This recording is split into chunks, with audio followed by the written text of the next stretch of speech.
Thank you. கொஞ்சம் இவரை பற்றி நான் பேசியாக வேண்டும். அவசரம்னு அழைச்ச ஆம்புலன்ஸ் வரும், ஆம்புலன்ஸ்னு அழைச்சா பாலா வருவார். உதவிகள் செய்தே பல டிபியில் வந்தார். பல உதவிகள் கேட்டதற்கு ஜிபேயும் தந்தார்.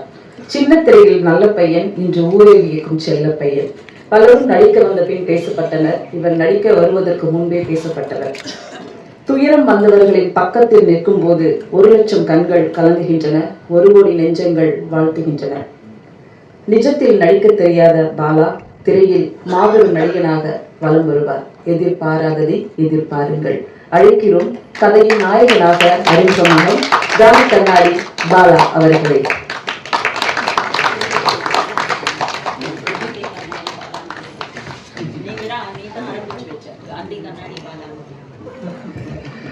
எல்லாருக்கும் வணக்கம். ரொம்ப ரொம்ப நன்றி. ஆக்சுவலா கவிதாக்கா உங்களுடைய வார்த்தைகள் ரொம்ப ரொம்ப நன்றி. இவங்க என்ன சொல்றதே தெரியல. நான் எப்பவுமே நிறைய ப்ரெஸ் மீட்லாம் ஹோஸ்ட் பண்ணியிருக்கிறேன். ஸோ வரும்போது ரொம்ப ஜாலியாக என்ன பண்ண போறோம், ப்ரிப்பேர் பண்ணிட்டு யாரை எப்படி கூப்பிட போறோம் அப்படின்னு நிறைய யோசிச்சு வருவேன். ஆனா இன்னைக்கு நான் ரொம்ப வாசல் வரைக்கும் நல்லா வந்தேன். அதுக்கப்புறம் பார்த்தா அடி வயிற்றுல அனிமாக்ஸ் ஜெயிக்காம எனக்கு பயம் வந்துச்சு. ஐயோ நம்ம போறோமா, நம்ம நடிச்சது போறோமா அப்படின்னு சொல்லிட்டு வேலைலாம் பார்க்கும்போது பயம் வந்துச்சு. ரொம்ப என்ன பேசுறதே தெரியல. பட் ஒரே ஒன்று நான் முதல்ல சொல்ல நினைக்கிறேன். நாங்கள் இருக்கிறதா முக்கியமான காரணம் இங்க இருக்கிற ப்ரெஸ் மீடியாங்கிறது தான். ஏன்னா நம்ம பண்ற விஷயத்த கரெக்டாக போய் சேர்க்கறது. ஃபார் எக்ஸாம்பிள் ஒரு சின்ன ஒரு இன்டர்வியூவா இருக்கட்டும், நிறைய விஷயங்களா இருக்கட்டும், எல்லாத்தையும் என்னை பத்தி பாசிட்டிவா இருக்கிற விஷயங்கள் தான் நீங்க கொண்டு நிப்பாதிக்க நம்புறேன். அப்புறம் தமிழ்நாட்டு மக்களுக்கு ரொம்ப ரொம்ப நன்றி. அனைவருக்கும் பாவத்தோடு நன்றிகள். கவிதா நான் ரொம்ப ரொம்ப நன்றி. வார்த்தைக்கு என்ன சொல்றதே தெரியல. வெளியே ப்ரெஸ் மீட்டிங் பிரிவாங்க சொல்லலாம். அக்கா பத்தி நிறைய அப்படிதான் சொல்லுவேன் அக்கா கிட்ட. ஆமா உண்மையிலே நிறைய சொல்லுவேன். ஏன்னா அவங்க அந்த அக்காவோட நான் ஹோஸ்ட் பண்ணியிருக்கிறேன். எனக்கு தெரியும் அவங்க அக்காவோட மனசு வந்து ரொம்ப ரொம்ப வெளில. ரொம்ப நன்றிக்கா, தேங்க்யூ. காந்தி கண்ணாடி எல்லாருமே சொல்லிட்டாங்க. என் பாயிண்ட் ஆஃப் வியூல நான் வந்து சில விஷயங்கள் சொல்ல நினைக்கிறேன். இந்த படம் வந்து எனக்கு எப்படின்னா வேடிக்கை பார்த்தவங்களுக்கு வேலைக்கு கொடுத்த மாதிரி தான் எனக்கு இந்த படம். ஏன்னா நான் வந்து இப்படிதான் படம் பண்ணுவேன்று கனவுல கூட நினைச்சு பார்த்து பண்ண சொல்லுவாங்க. அந்த கனவுல கூட இப்படி நடக்காதுன்ற விஷயம், அதெல்லாம் தாண்ட ஒரு விஷயம் இருந்தா இந்த காந்தி கண்ணாடி எனக்கு அமைச்சது நான் சொல்லுவேன். ஏன்னா முதல்ல எந்த ஒரு இதுவுமே இல்லாம காரைக்கால் அப்படிங்கிற ஒரு தான் நான் வந்து பிறந்த வளர்ந்தேன். அதெல்லாம் தாண்டி ஒருத்தர் கொடுத்த நம்பிக்கையில தான் என்னால நிற்க முடியுது. எப்படி எங்க அப்பா அம்மாவுக்கு வந்து நன்றி சொல்லணும், அதே மாதிரி எந்த ஒரு இதுவுமே இல்லாம இங்க நான் நிக்கிறேன், இப்படி நான் உங்கள்கிட்ட பேசுறேன். காரைக்கால் பாலா டு காந்தி கண்ணாடி பாலாக்கு முக்கியமான காரணம் அவங்களே வளர்ந்தான். அவங்க தான் எல்லாமே. நமக்கு வந்து ஓப்பனிங்லேருந்து இப்போ வரைக்கும் இந்த பாலா வந்து இப்படி பேசுறான், எல்லாமே பண்றான் அப்படின்னா அது அவர்தான் காரணம். யாரு என்னன்னு தெரியாத ஒரு பையனை வந்து இப்ப நிறைய சொல்றாங்க. இந்த மனித மதத்தை பேசும்போது யாரு என்ன தெரியாத பையனை அந்த அன்பை மட்டும் வச்சு ஒருத்தர் வந்து நம்ம பார்த்துக்கணும், அவங்க நல்லா வரணும்னு நினைக்கிறதுல அவர் தான் எனக்கு ஃபர்ஸ்ட். ஸோ அவர் தான் வந்து என்ன எதிர்பார்ப்போம் நம்ம எடுத்து கிட்டத்தட்ட ஒரு 11-12 வருஷமா நான் அண்ணன் கூட தான் இருக்கிறேன். ஸோ அவர் என்னன்னா நான் இல்லைங்க. ஸோ அவருக்கு ஃபர்ஸ்ட் ஆஃப் ஆல் நன்றி, ரொம்ப நன்றி. நன்றி நிறைய எல்லாத்தையும் சொல்லலாம். அப்புறம் அண்ணனோட மனைவி ராஜேஸ்வரி அக்காவுக்கும் நன்றி சொல்லிட்டே இருக்கலாம்.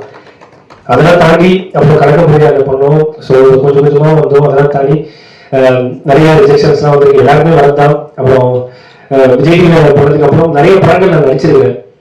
கிட்டத்தட்ட ஒரு 18-19 படங்கள் நடிச்சிருக்கிறேன். அந்த படங்கள் வந்து நடிப்பேன். பட் அது ஒரு 11-12 படங்கள் வந்து நடிச்சிருப்பேன், படத்துல வந்திருக்காது.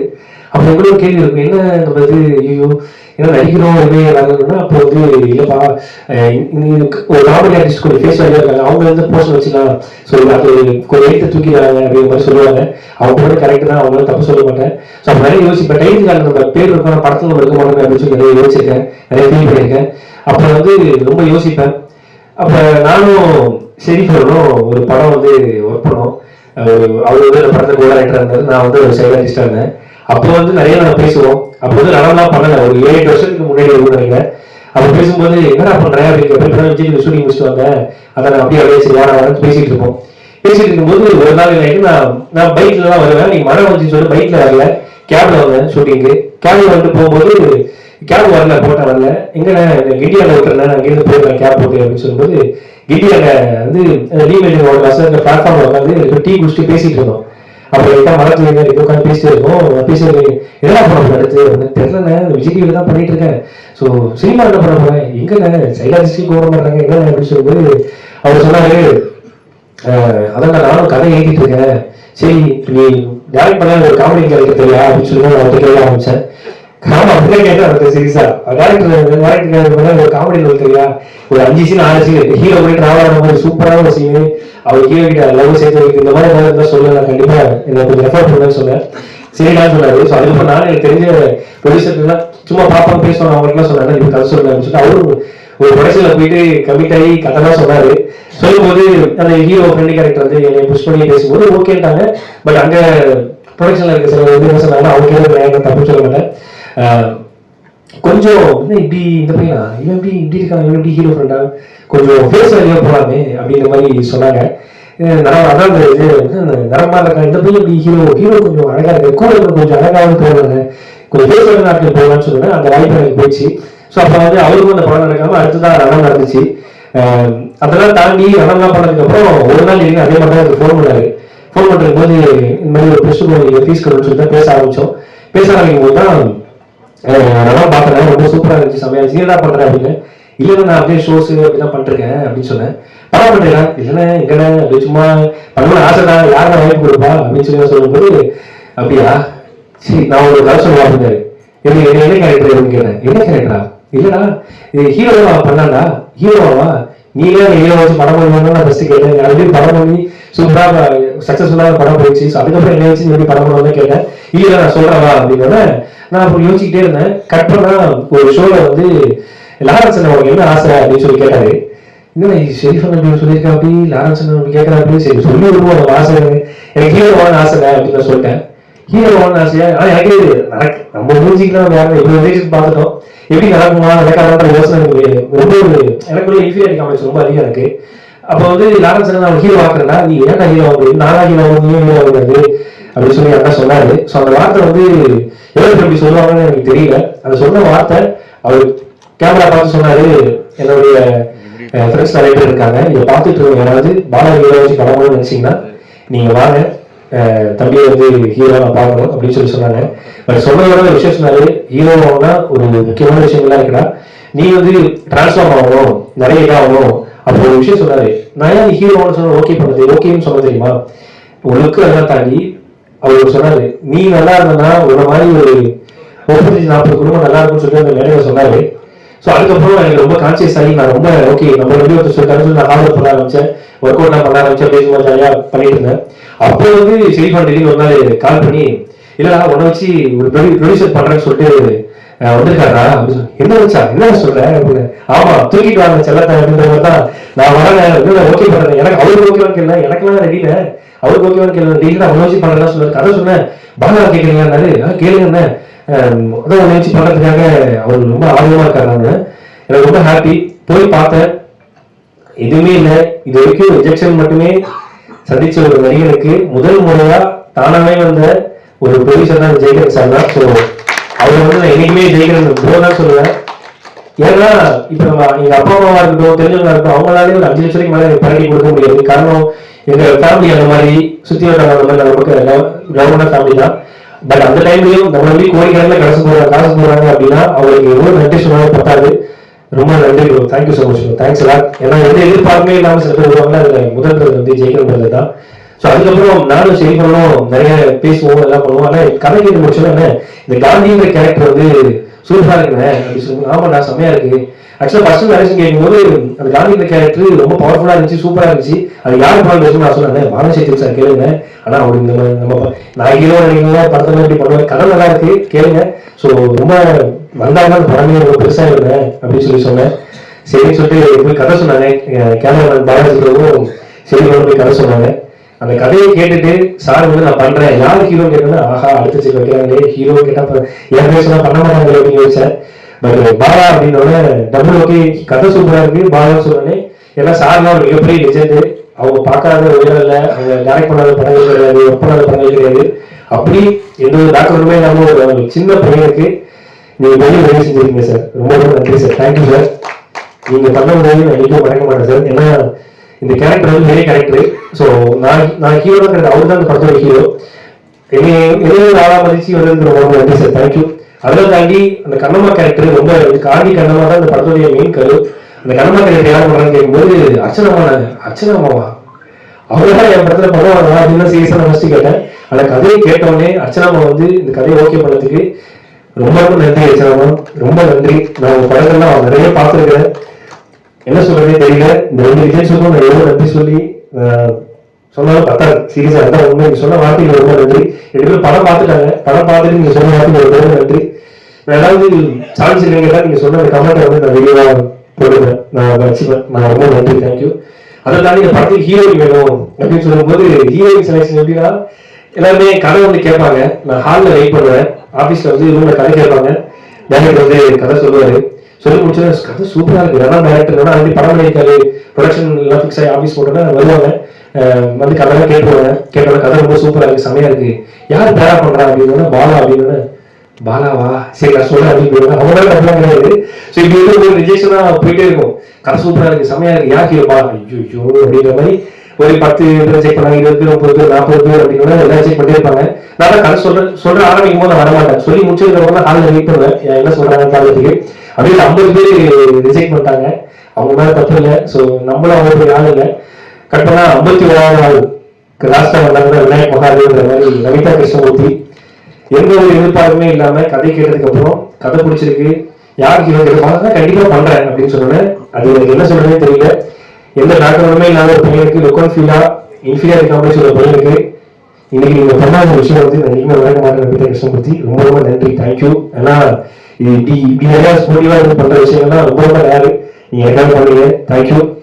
அதெல்லாம் தாண்டி கேமராமேன் பாலாஜி ப்ரோ, அவர் எப்படின்னா வந்து எல்லாரும் என்னென்ன ஃப்ரேம்ல எப்படி முக்கியமா இருப்பாங்க பார்ப்பாங்களா ஏற்றுப்பாங்களா அப்படின்னா, இதுக்கு கூட ஆக்டிங் கிளாஸ்ல நாங்கள் உட்காந்து ஒர்க் பண்ணுவோம், ஒர்க் ஷாப்லாம் பண்ணோம், நான் ரைட்டிங்லேயே உட்காந்து பேசுவோம், நிறைய பண்ணுவோம், ஒர்க் பண்ணுவோம். அப்போ வந்து சொன்னேன், இல்லை நான் சூப்பராக காட்டுறாங்க, செம்மையா ஃப்ரேம் வைக்கிறேன் அப்படின்னு சொல்லிட்டு. நீங்க இப்போ ட்ரெயின் பார்த்துருப்பீங்க, படம் அப்படிதான் இருக்கும். என்னை வந்து ஓகே நான் எங்க இன்ஃபீரியர் காம்ப்ளெக்ஸ் வந்து நான் படம் பார்க்கும்போது ஓகேவா நம்ம ஓகேவா இருக்கணும் அப்படின்னு காட்டுறது பாலாஜி ரொம்ப நன்றிங்க, தேங்க்யூ, ரொம்ப ரொம்ப நன்றி, லவ் யூ, தேங்க்யூ.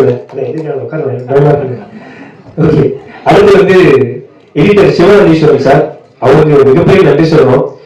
நானும் ஷெரீஃப் பண்ணணும் எப்படின்னா, படம் ஷூட்டிங் முடிச்சுட்டு வந்து ஷெரீஃப் வந்து ஃபுட்டேஜ் வந்து எடிட்டர் போட்டு காட்டுவாங்க. போட்டு காட்டி வெளில வந்து நாங்கள் எப்படின்னா தலைப்பிரசம் வெயிட் பண்ணுற மாதிரி எங்கேயும் நடந்துட்டு இருப்போம், என்ன சொல்ல போறாங்க, எப்படி கட்டு வரப்போகுது, என்ன மாதிரி வரப்போகுது.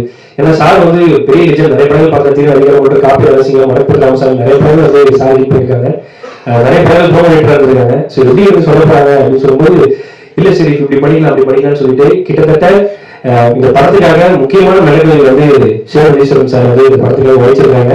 அதுலேயும் ஷூட்டிங் ஸ்பாட் எல்லாம் எடிட்டர் வரணும் அவசியமே இல்லை. ஷூட்டிங் ஸ்பாட்லாம் வந்து அவரும் சரி பண்ணணும், அவரும் பைக்ல உட்காந்து லில்லி புட்லாம் பிடிச்சிட்டு இந்த ஷூட்லாம் பண்ணியிருக்காங்க. தேங்க்யூ சிவனந்தீஸ்வரன் ப்ரோ, ரொம்ப நன்றி, தேங்க்யூ. அப்புறம் ரொம்ப ரொம்ப நன்றி, ஆர்டர் அப்புறம் தேங்க்யூ ஸோ மச் சார், ரொம்ப நன்றி. நான் கேட்டோன்னே டக்குன்னு சித்தனா போட்டு கொடுப்பீங்க, சின்ன சின்னதாக சூப்பராக, ரொம்ப நன்றி. அதுக்கப்புறம் இந்த ப்ராஜெக்ட்ல அவர் கூட நான் வச்சிருக்கேன் மதன் ப்ரோ, அவர் வந்து கலக்கியிருப்பாரு. அவர் வந்து கல்வி படத்தை நான் பார்த்துருக்கிறேன், பயங்கரமான ஆர்டிஸ்ட். அவரு கூட நான் வச்சிருக்கிற ரொம்ப சந்தோஷமா இருக்கிறேன். அப்புறம் மனோஜ் ப்ரோ, ஆராதனா, அவங்க 2 பேருமே கலக்கியிருக்காங்க. உட்காருங்க, ரொம்ப பயமா இருக்கு, ரொம்ப நன்றி, தேங்க்யூ. இதெல்லாம் தாண்டி இந்த படம் பண்ணியிருக்கோம் அப்படின்னு சொன்ன உடனே இந்த படத்துக்கு வந்து முக்கியமான விஷயம் வந்து படத்தை கொண்டு போய் எடுத்து போய் சேர்க்கறது தான். நான் ரொம்ப தீவிரமான சினிமா ரசிகன். ஒரு வாரத்துக்கு 4 சினிமா வந்துச்சுன்னா எல்லா சினிமாவும் பார்த்துருவேன். அப்படி அந்த 4 படங்கள் வந்து ஒரு 3 படங்கள் 2 படங்களே சக்தி ஃபிலிம் ஃபேக்டரி அப்படிங்கிற பேர் வரும். நான் உட்காந்து பார்ப்பேன். குட்நைட் படத்துல வந்து நிறைய படத்துல இருந்து அந்த பேர் வந்துட்டே இருக்கும். சரி சக்தி சார் வந்து இந்த படம் பார்க்கறான்னு சொல்லி என்னால நம்பவே முடியல, நம்ம படத்தை பார்க்கறாங்க அப்படின்னு சொல்லும்போது நம்பவே முடியல. படம் பார்த்துட்டு எல்லாம் இப்போ சொல்றேன்ட்டு போயிடுவாங்க. ஆனா படத்தை பார்த்து முடிச்சுட்டு இங்கே உட்காந்து பேசலாம் அப்படின்னு சொல்லிட்டு இந்த படத்தை பத்தி கிட்டத்தட்ட 15 நிமிஷம் சார் வந்து பாராட்டுறாங்க. இது ஒரு இதுவே இல்லாத வந்து ஒரு ஹீரோக்கு ஒரு புது படம், அதெல்லாம் மைண்ட் இருந்தாலும் உண்மையான பாராட்டி இந்த படத்தை வந்து கரெக்டா கொண்டு போய் சேர்க்கலாம்னு சொல்லிட்டு முடிவு பண்ணி இந்த படத்துக்குள்ள வந்து எங்களை நம்புற நன்றி sir, thank you. Sir thank you so much sir. எப்பயுமே படத்துக்கு முக்கியமா அசிஸ்டன்ட் டைரக்டர்ஸ் தான். அசிஸ்டன்ட் டைரக்டர் இந்த படத்துக்கு ரொம்ப ரொம்ப முக்கியம். இதுல வந்து நிறைய பேர் ஒர்க் பண்ணியிருக்காங்க. அதுல வந்து ஸ்ரீதர் அப்படிங்கிற பையன் வந்து நிறைய வச்சிருக்கான். ஸோ அவங்க லிரிக்ஸ் போகணும், நானும் நிறைய அசிஸ்டன்ட் சின்ன சின்ன வேலை செஞ்சிருக்கேன். அப்புறம் கிஷோர் அப்படிங்கிற பையன், இவங்க 2 பேர் தான் வந்து சரி பண்ணது பேக்போன். அப்புறம் வந்து சதீஷ் ப்ரோ, அதுக்கப்புறம் மாரியும் ஒரு பையன், நான் மாரியா கூடுவேன், மாரியும் ஒரு பையன், இந்த நிறைய பேர் வந்து ஒர்க் பண்ணியிருக்காங்க. அதுல எடிட்டர் கூட வந்து தமிழ் பேர் இந்த படத்துக்கு வந்து நிறைய வேலை செஞ்சிருக்காரு, நல்லா இருக்கிறாரு. அப்புறம் தமிழ் ப்ரோ இசைக்கு பிரதர் அவங்க எல்லாரும் ரொம்ப நன்றி. இந்த படம் எக்ஸிகியூட்டிவ் ப்ரொடியூசரா இருந்த உதயகுமார் பாலச்சந்திரனுக்கு ரொம்ப நன்றி.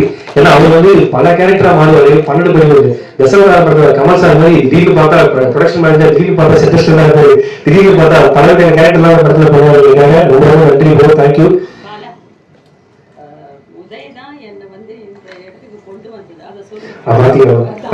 நான் சொல்லிடுறேன். உதய் சார் தான் வந்து அச்சுராமா வந்து இந்த படத்துல நீங்க பண்ணியே ஆகணும், படம் நல்லா இருக்கு, கதை நல்லா இருக்குன்னு சொல்லி கூட்டு வந்து உதயனா தான் உதயமா பரவாயில்ல, எல்லாரையும் ஒரு கூட்டு வராரு. உண்மையிலே வேற நீங்க எண்ணி நல்லா கூட்டு வராரு. நன்றிங்க. 10 மாசத்துக்கு நான் ஒரு டெய்லி கால பாவம் கேட்கிறேன், மறந்துட்டேன், சாரிங்க. ரொம்ப நன்றிங்க, தேங்க்யூ.